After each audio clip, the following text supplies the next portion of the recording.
CM Revanth Reddy రాష్ట్రాన్ని దోచుకుంటున్నారని BC సంక్షేమ సంఘం జాతీయ అధ్యక్షుడు ఎంపీ ఆర్ కృష్ణయ్య ధ్వజమెత్తారు. హైదరాబాద్ ఇందిరా పార్క్ వద్ద బీసీ సంఘం ఆధ్వర్యంలో సత్యాగ్రహ దీక్షను చేపట్టారు. ఈ కార్యక్రమానికి ముఖ్య అతిథులుగా ఎంపీ ఆర్ కృష్ణయ్య, మాజీ గవర్నర్ బండారు దత్తాత్రేయ, మాజీ మంత్రి శ్రీనివాస్ గౌడ్, మధుసూదనాచారి హాజరై సంఘీభావం తెలిపారు. ఈ సందర్భంగా ఆర్ కృష్ణయ్య మాట్లాడుతూ కాంగ్రెస్ ప్రభుత్వం వచ్చి 2.5 ఏండ్లు గడిచినా కూడా ఫీజు రియంబర్స్మెంట్ బకాయిలు 8,000 కోట్ల రూపాయలు ఇప్పటి వరకు విడుదల చేయకపోవడం సిగ్గుచేటన్నారు. ఫీజు రియంబర్స్మెంట్ స్కీమ్ గత ముఖ్యమంత్రుల కాలం నుండే వస్తుందని గుర్తు చేశారు.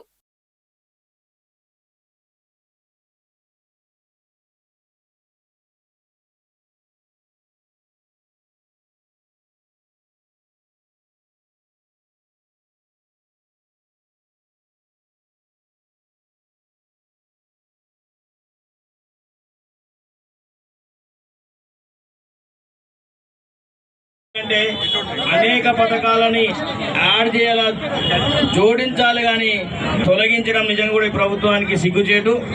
ఎప్పుడో అంటే ఈ ప్రభుత్వమే, కాంగ్రెస్ ప్రభుత్వమే రాజశేఖర రెడ్డి హయాంలో కృష్ణన్న గారు సాధించి పెట్టినటువంటి రియంబర్మెంట్స్ ని ఇవ్వడాలి ప్రభుత్వము. పేదలు చదువుకోవాలంటే విద్య కావాలి.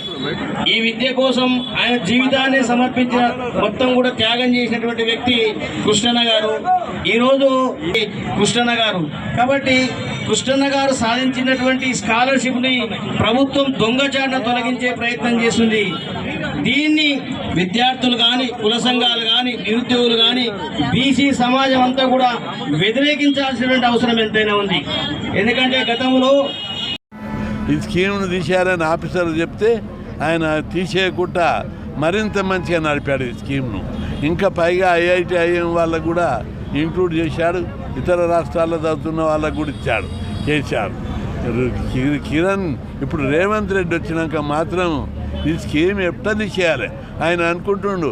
పత్రికలను భయపెడతా, మేము టీవీలను భయపెడతా, లీడర్లను భయపెడతా, పోలీసులు నా చేతులు ఉన్నారు అనుకుంటున్నావు.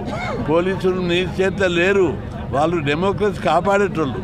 వాళ్ళ పిల్లలు కూడా ఉన్నారు, వాళ్ళ చుట్టాలు కూడా ఉన్నారు. స్కీమ్ అందరికీ వర్తిస్తుంది. ఖబర్దార్, నువ్వు ఈ స్కీమ్ జోలికి మానుకొని ఎత్తేయాలనే కుట్రలకు పక్కకు పెట్టి యథాతథంగా ఈ స్కీమ్ను అమలు చేయాలి. అప్పు ఉట్టకపోతే మేము ఇప్పిస్తాం అప్పు. నీకు 8,000 కోట్లు అప్పు ఉంటుందా? 4 లక్షల కోట్లు అప్పు తెచ్చినావు, ఏం చేసిరో తెలియదు. ఒక ప్రాజెక్టు కట్టలేదు, ఒక ఐటీ కంపెనీ పెట్టలేదు, ఇండస్ట్రీస్, భారీ ఇండస్ట్రీస్ పెట్టలేదు. 4 లక్షల కోట్ల అప్పు పంచుకున్నారు, దొంగలు పంచుకున్నట్టు. ఇది ఇంకొక 8,000 కోట్లు అప్పు తెస్తే పిల్లలందరికీ చదువుకు ఉపయోగపడుతుంది కదా, అవి మేమే కడతాం కదా. కాబట్టి 8,000 కోట్లు అప్పు చేసి అయినా ఈ విద్యార్థులకు చెల్లించాలని, లేని పక్షంలో యుద్ధమే జరుగుతుంది. మేము ఇప్పటిదాకా డెమోక్రటిక్గా, పొలైట్గా, ఇంటెలెక్చువల్గా బాగా చదువుకున్నాం కాబట్టి కొద్దిగా భాష, ఈ పొలిటికల్ భాష చెడిపోయింది ఈ మధ్య. ఆ భాష నేను మాట్లాడలేను, అవి అన్నీ గప్పాలు, పొడి గప్పాలు కొట్టలేను.